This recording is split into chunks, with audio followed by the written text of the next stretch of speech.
Hello guys, welcome back on civil service point two channel. So guys, आज के segment में exam के view से काफ़ी इम्पॉर्टेंट करंट न्यूज़ हैं। सो स्टार्ट करते हैं। नगरीय रूपांतरण के 6 वर्ष, ठीक है, इनमें क्या क्या चीज़ों की चर्चाएं की गई हैं इसको हम देख लेते हैं।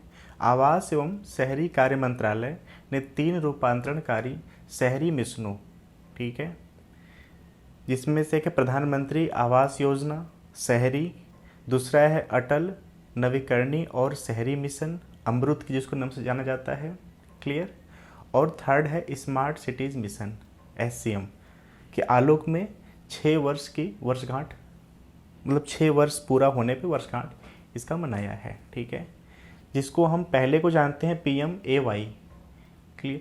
ये एग्ज़ाम में कन्फ्यूज़न क्रिएट करने के लिए ये जो वर्ड हैं इनको चेंज कर दिया जाता है। सो प्लीज़ आप इसको माइंड करते रहना कि जो प्रधानमंत्री आवास योजना है शहरी, उसको PMAY यू के नाम से, यानी अर्बन यू के नाम से जाना जाता है। सेकंड है अमृत और थर्ड है SCM, क्लियर। सो पहला जो है PMAY यानी प्रधानमंत्री आवास योजना शहरी, इसको हम देख लेते हैं।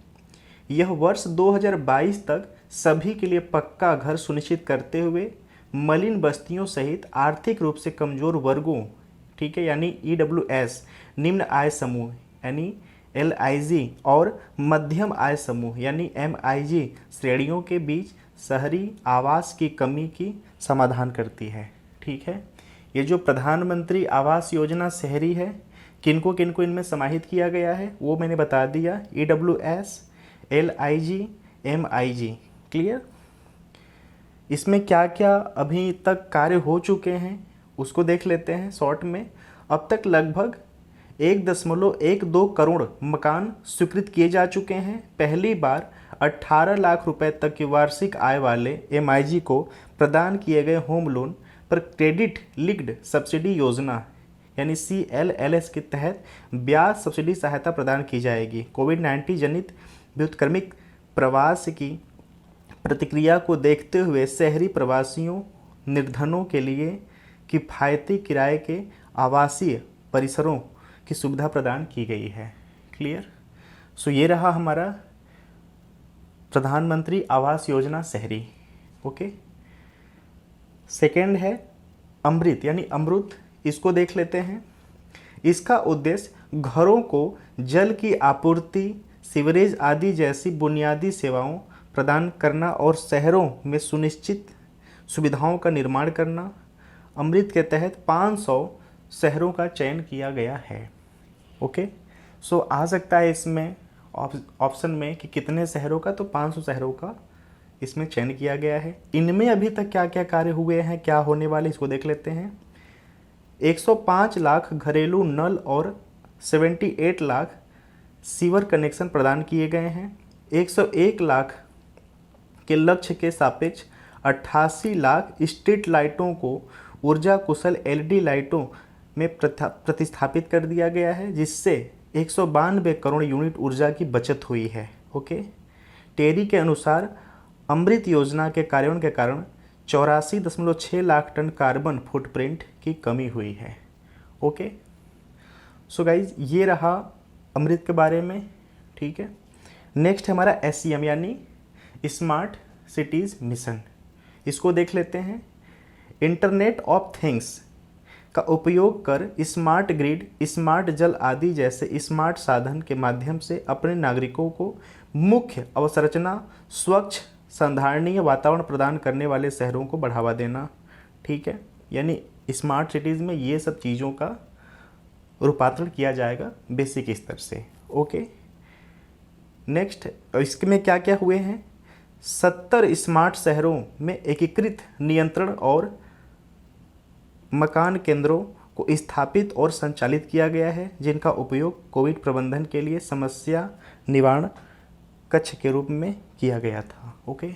सो गाइज, ये हमारा नगरीय रूपांतरण के 3 योजनाएं हैं जिसको हमने देख लिया, ओके। नेक्स्ट है लिडार, ठीक है, LIDAR यानी light detections and raising lidar. इसको हम देख लेते हैं कि लिडार क्या है। ओके, वन क्षेत्रों के लिडार सर्वेक्षण की विस्तृत परियोजना रिपोर्ट जारी की गई है, इसलिए चर्चा में बना हुआ है। ओके, इस सर्वेक्षण को पर्यावरण, वन और जलवायु परिवर्तन मंत्रालय द्वारा संचालित किया गया है। यह लाइट डिटेक्शन एंड रेजिंग यानी लिडार तकनीकी के उपयोग पर आधारित अपनी तरह का प्रथम और एक विशिष्ट प्रयोग है। इसका उद्देश्य जानवरों के लिए जल एवं खाद्य का उपयोग का उपलब्धता को सुनिश्चित करना है, ताकि मानव वन्यजीव संघर्ष के घटनाओं को कम किया जा सके।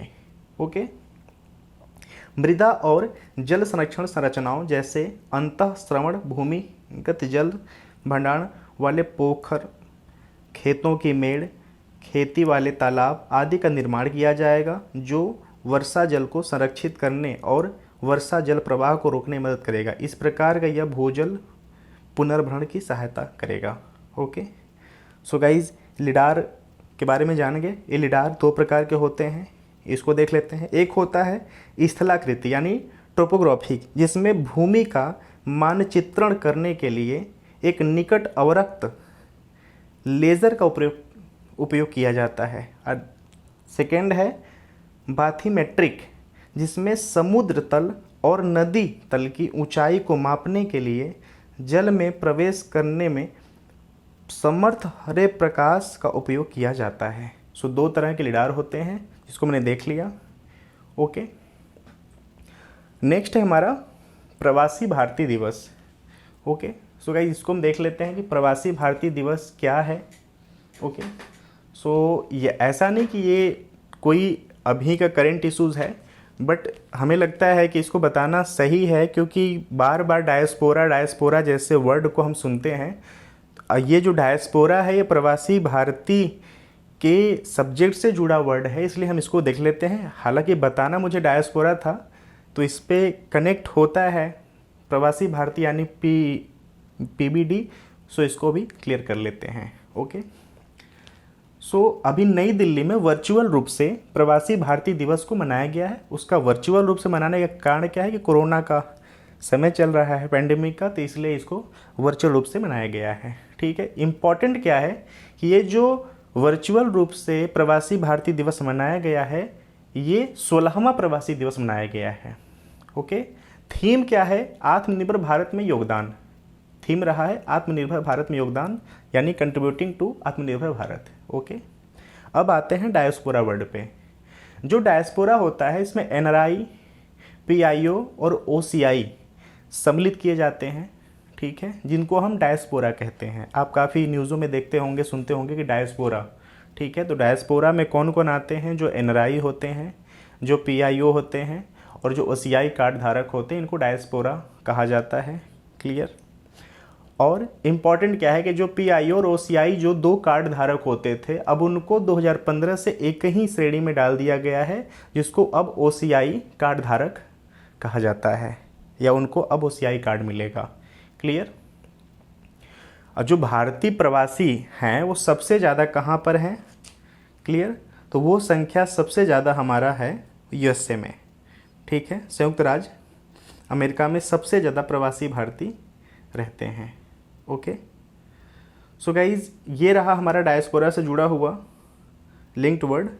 और ये 9 जनवरी को भारतीय प्रवासी दिवस मनाया जाता है। उसका कारण क्या है कि 1915 में महात्मा गांधी साउथ अफ्रीका से इसी दिन लौटे थे, इसलिए इसको प्रवासी दिवस के रूप में मनाया जाता है। ओके, और प्रवासी भारतीय सम्मान पुरस्कार भी होता है। इसमें जो प्रवासी भारतीय समाज के लिए, अपने हमारे देश के लिए, शिक्षा के क्षेत्र में, मेडिकल के क्षेत्र में जो भी कंट्रीब्यूट करता है, तो उसको प्रवासी पुरस्कार, भारतीय प्रवासी पुरस्कार भी दिया जाता है। ओके, सो ये रहा प्रवासी भारतीय के बारे में।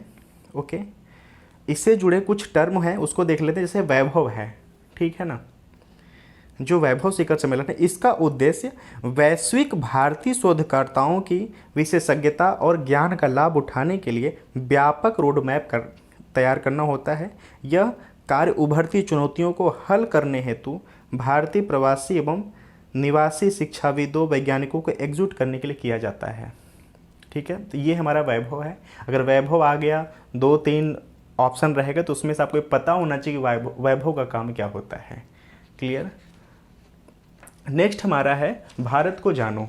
ठीक है, सो इसको हम देख लेते हैं कि क्या है।